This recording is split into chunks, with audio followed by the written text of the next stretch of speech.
लंबी बीमारी के बाद 88 साल की उम्र में सोमवार को निधन हो गया। पोप फ्रांसिस लंबे समय से बीमार चल रहे थे और आज उनके निधन की खबर आने के बाद दुनिया के कई देशों में शोक की लहर दौड़ गई। प्रधानमंत्री नरेंद्र मोदी ने भी पोप फ्रांसिस के निधन को लेकर पोस्ट करते हुए उनके निधन पर दुख जताया है। वो रोमन कैथोलिक चर्च के सबसे बड़े पद पर होने वाले पहले लैटिन अमेरिकी थे।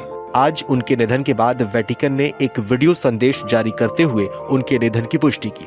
ऐसे में आज आप सब ये जानना चाहते हैं कि पोप फ्रांसिस थे कौन और पूरी दुनिया में उनकी अहमियत इतनी ज्यादा क्यों थी। अर्जेंटीना में जन्मे पोप फ्रांसिस ब्यूनस आयर्स का असली नाम जॉर्ज मारियो बेरगोलियो था।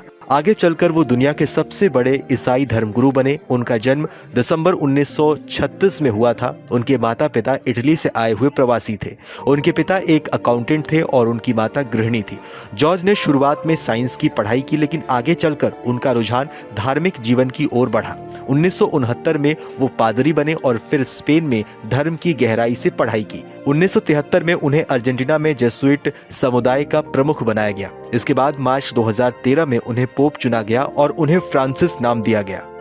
वो इस पद तक पहुंचने वाले पहले लैटिन अमेरिकी थे, पहले जूइट्स थे। पोप फ्रांसिस का जीवन इसलिए भी खास था क्योंकि धर्मगुरु रहते हुए उन्होंने दुनिया और लोगों के लिए कई भलाई वाले काम किए। पोप फ्रांसिस के निधन के बाद वेटिकन में 9 दिनों का शोक घोषित किया गया है। सेंट पीटर्स बेसिलिका में पोप के पार्थिव शव को रखा जाएगा। इसी जगह पर लोग पोप के आखिरी दर्शन करेंगे। पूरी दुनिया के कैथोलिक समुदाय के लोग उन्हें अंतिम विदाई देंगे। 15 से 20 दिनों के बाद नए पोप के चुनाव की प्रक्रिया शुरू होगी। पोप फ्रांसिस ने अपने कार्यकाल के दौरान कई बड़े सुधार किए थे। पहले जब पोप का निधन होता था तो अंतिम संस्कार की प्रक्रिया बहुत खर्चीली होती थी।